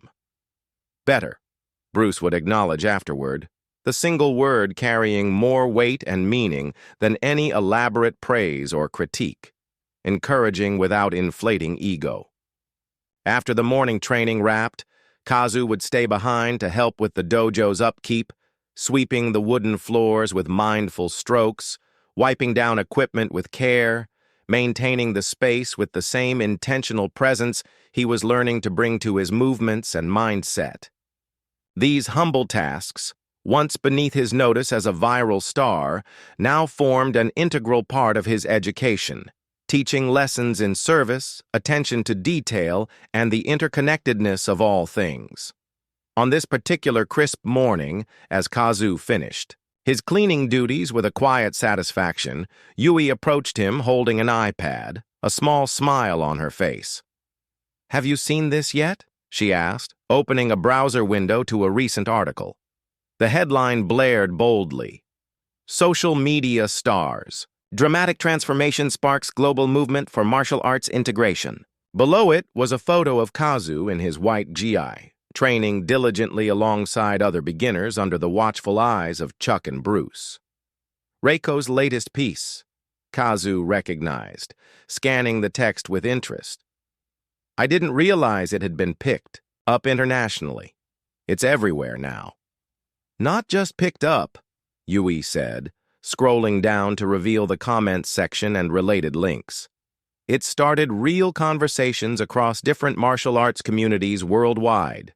Traditional practitioners and modern fighters are actually discussing shared principles rather than arguing endlessly about whose style reigns supreme." "That wasn't even close to my intention when I barged in here 3 months ago like an idiot," Kazu said, shaking his head in wonder, a rueful chuckle escaping. "Intentions can evolve, just like people," came Chuck's voice as he approached silently from the side room, Bruce beside him. "The video we released together has over 5 million views now," Yui added enthusiastically. "And the comments are overwhelmingly positive. People really appreciate your honesty about the change in perspective and what led to it." After careful consideration and editing to frame it as a lesson rather than a contest, Kazu had allowed a condensed version of the encounter to be released publicly. Unlike his previous sensationalist videos, this one featured Kazu providing a humble voiceover explaining what he had learned, step by step. It ended not with a triumphant knockout or humiliation, but with his public statement at the dojo gates, and a simple, inspiring caption: "Day 1 of a new journey. Join me? It seems you've influenced far more than just yourself through this," Bruce noted with subtle approval, his eyes reflecting quiet pride in the growth. Kazu looked down modestly, still uncomfortable with direct praise after years of chasing superficial acclaim. "I'm just trying to undo some of the damage I caused with my old content," he said earnestly. "All those videos mocking traditional training and dojos, I never fully considered the impact they had on people, on communities like this." "The past cannot be erased or changed," Chuck reminded him gently. "It can only be acknowledged honestly and then transcended through present actions. Keep your focus on today's training and choices, not yesterday's mistakes. That's where real change happens." As they spoke, Old Man Soto entered the room, accompanied by an unexpected visitor. A distinguished Japanese man in his 60s, dressed in the formal gi of a traditional karate master, complete with a well-worn black belt and embroidered insignia denoting a notable Okinawan school of high repute. "Sensei Norris, Sensei Lee," Soto called out respectfully. "An old acquaintance has come to pay his respects and discuss something important." Chuck turned, recognition flickering in his eyes as he saw the man. "Master Takashi," he acknowledged with a slight bow of mutual respect. "It has been many years since our paths crossed." The visitor returned the bow deeper and more formally, his posture impeccable. "Too many years indeed. I should not have waited for viral videos and online buzz to remind me of your enduring wisdom and contributions." You explained quietly to Kazu in a whisper that Master Takashi was a renowned traditional karate master, famous for his strict adherence to classical forms and rituals, and notoriously opposed to the integration of modern methods into what he viewed as pure, unchanged training. His dojo was known for its unyielding focus on precision and tradition, often dismissing contemporary MMA as diluted or disrespectful. "I have watched the video of your encounter with this young man," Takashi said, addressing Kazu directly with a nod. It was most illuminating and thought-provoking. Kazu lowered his eyes respectfully. I am still learning just how much I don't know, Master Takashi. Takashi turned back to the senseis. Your demonstration of how principles transcend mere techniques was persuasive and elegant. It has caused me to reflect deeply on my own teaching methods and perhaps some rigidities. Coming from such a staunch traditionalist, this admission was nothing short of remarkable, a sign of the ripple effects at work. I would like to propose a collaboration between our dojos, Takashi continued earnestly, an exchange of knowledge and students. My disciples excel in the precision and discipline of traditional forms. Yours clearly understand the adaptable, practical application of core principles in dynamic situations. Both perspectives have immense value, yet both have limitations when practiced in isolation. Bridges built between traditions strengthen all who cross them, Bruce replied thoughtfully. We would welcome such an exchange. It benefits everyone. Chuck added, let us discuss the details over tea. 2 months later, the collaboration had blossomed far beyond those initial cautious expectations. What began as tentative student exchanges and joint seminars had evolved into regular integrated training sessions, with disciples from both dojos discovering unexpected value in blending approaches, Takashi's precision enhancing the sensei's adaptability, and vice versa. Kazu had advanced rapidly in his training, his previous athletic background and MMA foundation providing a strong physical base that, when coupled with his newfound humility and openness, accelerated his progress exponentially. The senseis had recently awarded him a yellow belt in a quiet ceremony, the color symbolically significant given his starting point from ego-driven challenger to dedicated learner. More meaningful than the rank, however, was his emerging role in the dojo's expanded community outreach program, which had grown from 1 weekly class to 3 sessions, reaching more people than ever. Twice a week after his regular morning training and once on weekends, Kazu helped teach fundamental principles to children and teenagers from Tokyo's less privileged neighborhoods, kids who faced daily challenges far beyond the mat. Remember, he would tell them during sessions, his voice warm and relatable, I thought I knew everything about fighting before I stepped foot in this dojo. I was all about the flash, the wins, the views, but now I understand that I was only seeing the surface of a very deep lake. There's so much more beneath. On this particular evening, under the dojo's soft lighting, Kazu was demonstrating a basic centering exercise to a group of 12 teenagers, several of whom had initially attended with visible skepticism and crossed arms, but had gradually become regular engaged participants as they felt the real benefits. Feel the difference in your stance, he instructed patiently, showing how a slight adjustment in alignment created markedly different results in stability and power. It's not about raw strength or blazing speed alone. It's about alignment, structure, and relationship to yourself, to your opponent, to the moment. From the doorway, Chuck and Bruce watched silently, observing their former challenger's growth with quiet approval. Beside them stood Reiko, her camera lowered respectfully in accordance with the dojo's policy for community classes. No filming, without explicit purpose. He's really found his voice as a teacher, she observed quietly to the senseis. Chuck nodded. Teaching accelerates one's own learning. In explaining concepts to others, we clarify and deepen our own understanding. The article series I've been writing has been picked up by 3 more international publications, Reiko informed them, her excitement contained but evident. Martial arts schools across 4 continents are now implementing integrated approaches based on the principles you demonstrated that night, blending traditional and modern without losing the essence. Bruce received this news with his characteristic equanimity. Ideas spread when their time has come, when hearts are open. We were merely the catalyst in this case, not the cause. The world was ready. As the class concluded and the students filed out, bowing at the door with newfound respect, One lingered behind, a lanky 15-year-old named Hiro who had been among the most skeptical. When the program first began, his street-tough exterior slowly softening over weeks. "Kazu-sensei," he said, the honorific still sounding a bit awkward on his tongue but sincere. "Some guys back in my neighborhood, they've been watching your old videos online. They're saying you've sold out, that you used to be real and tough, but now you're just another traditional fake peddling piece." "And what do you think about that, Hiro?" Kazu asked gently, turning the question back to encourage self-reflection. The boy considered it seriously, chewing his lip. I think you've actually gotten more real, not less," he said finally, his voice gaining strength. "Anyone can talk trash, throw punches, and look tough for a camera.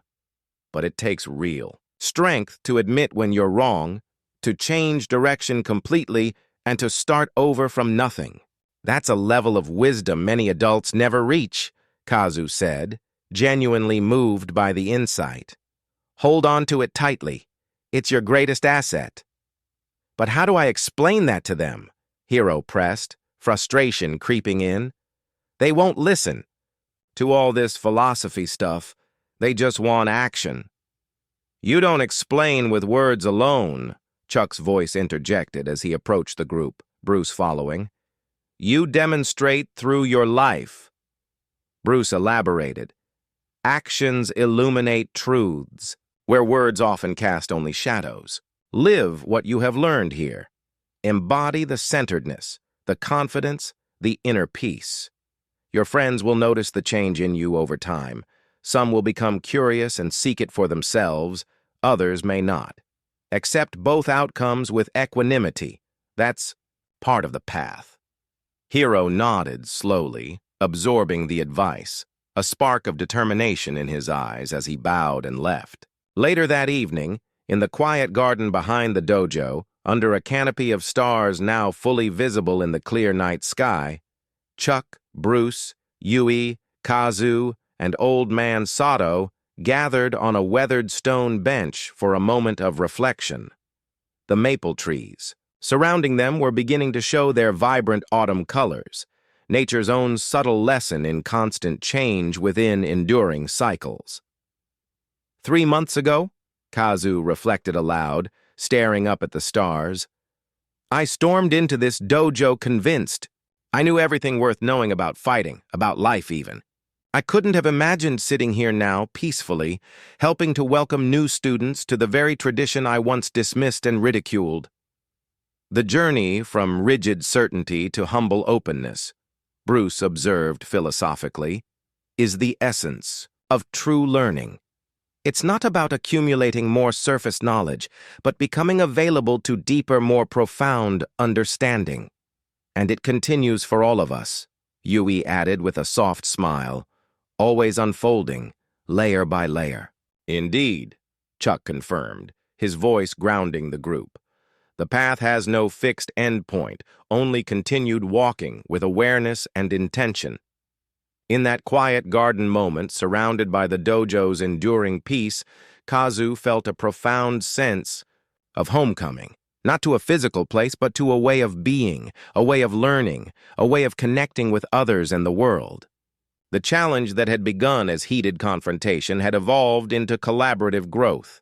The clash intended as defeat and content had transformed into mutual elevation and insight, and the echoes of that first explosive meeting continued to ripple outward, touching countless lives, bridging long-standing divides, healing artificial separations between tradition and innovation, past and future, self and other. The circle was complete, yet the journey stretched forward endlessly, inviting all who sought it.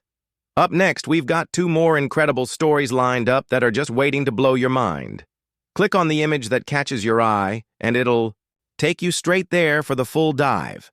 If you enjoyed this extended tale and the twists it took, make sure to subscribe and turn on notifications. You won't want to miss what's coming.